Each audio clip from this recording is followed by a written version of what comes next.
सिंध जो आर्ट मौसीक़ी इल्म अदब नसीब साहब जो सॼो कैरियर इन कमिटमेंट खे निभाईंदे नसीब साहब जो सॼो कैरियर गुज़रियो आहे। ऐं नसीब आउं ईअं चवंदुसि ॿ टे आउं जेकॾहिं खरीदार हुजे आउं चवंदुसि नसीब साहब सिंध में घटि में घटि हिकिड़े नए स्टाइल ऑफ ब्रॉडकास्टिंग जो बुनियादु रखियो आहे। नसीब साहब हिकिड़े स्टाइल ऑफ ब्रॉडकास्टिंग जो नालो आहे। असां आउं मुंहिंजा हमसर ब्रॉडकास्ट में जॾहिं बि असां माइक्रोफोन ते ॻाल्हाईंदा आहियूं त असांजा जेके लिसनर आहिनि उहे सुञाणे वठंदा आहिनि त असां किथे किथे नसीब साहब खे काफ़ी कयो आहे। त हूअं त हर ब्रॉडकास्टर जो पंहिंजो स्टाइल हूंदो आहे पर नसीब साहब हिकिड़े स्टाइल ऑफ ब्रॉडकास्टिंग जो नालो आहे जो हुनखे ब्रॉडकास्टर्स जी कोई हिकिड़ी जनरेशन ॿी जनरेशन फॉलो थी करे। ऐं ॿियो आउं इहो चवंदुसि त नसीब साहब हिकिड़े स्कूल ऑफ ब्रॉडकास्टिंग जो नालो आहे। वो जॾहिं रेडियो पाकिस्तान जॉइन कयो त नसीब साहब सीनियर प्रोड्यूसर हो रेडियो पाकिस्तान हैदराबाद ते ऐं पोइ वरी प्रोग्राम मैनेजर बि थियो स्टेशन डायरेक्टर बि थियो। पर नसीब साहब जो कमरो हमेशह असांजे लाइ हिकिड़ो क्लासरूम बणियल रहियो जंहिंमें सिंध जी क्लासिकी शाइरी खां वठी कुरतुल्लन हैदर ताईं वीर अनीस ताईं वीर दबीर ताईं अलाए केतिरियूं शयूं पियूं डिस्कस थींदियूं असां पिया सिखंदा आहियूं। हूअं त असां सभिनी खे फॉर्मल एजुकेशन असां हासिलु कई आहे मतिलबु मूं वटि ॿाहिरि जो फॉरेन जी ट्रेनिंग्स बि आहिनि पर नसीब साहब जे स्कूल जो जेको हिसाबु हो न उहो हुयो हिकिड़े ब्रॉडकास्टर खे पंहिंजी धरतीअ सां पंहिंजे माण्हुनि सां पंहिंजी ॿोलीअ सां पंहिंजी मौसीक़ीअ सां पंहिंजी धरतीअ जे गीतनि सां फिलोरा सां फाना सां जुड़ियल थी रहणु घुरिजे। छो त फॉर्मल एजुकेशन सां माण्हू इहो त करे सघे थो त माण्हू पंहिंजी प्रोफेशनल ज़िम्मेदारियूं जेके आहिनि उहे निभाए वञे पर जेसि ताईं हिकिड़ो ब्रॉडकास्टर पंहिंजे कल्चर सां पंहिंजे माण्हुनि सां धरतीअ सां जुड़ियल न आहे तेसि ताईं उहो हिकिड़ो मुअसरु आवाज़ु नथो बणी सघे। इहो सभु कुझु असांखे जेका छुटी मिली आहे थोरी घणी उहा नसीब साहब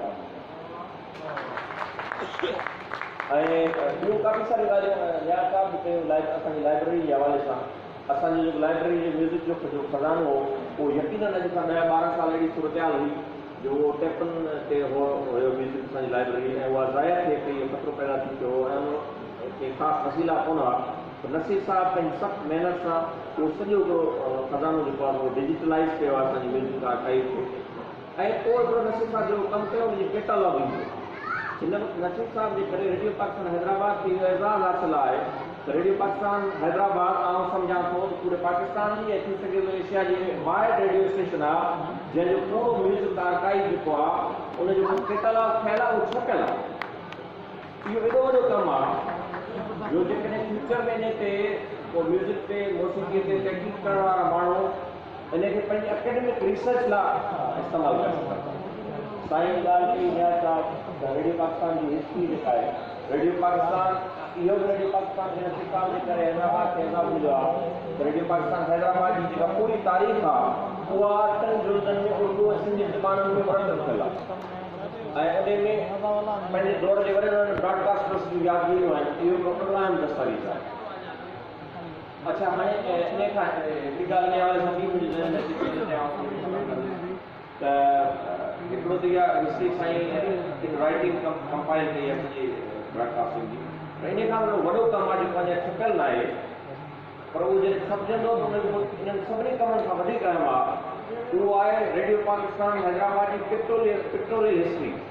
तस्वीरी तारीख़ आहे जेका रेडियो पाकिस्तान हैदराबाद जो जेको क़ाइमु थियो 1955 में 17 अगस्त 1955 खां शुरू थिए थी ऐं अॼु ताईं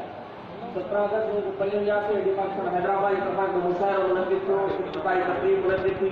जंहिंमें पीर अली मोहम्मद राठी साहब हो तालिबुल मौला जेके उन मुशाइरे में शरीक थियो। उन तक़रीब जी तस्वीरुनि खां वठी 2020 ताईं जेके तक़रीबूं मुनक़िद थियूं आहिनि उन्हनि सभिनी जी तस्वीरी तारीख़ आहे जेका साईं मुरतब कई आहे।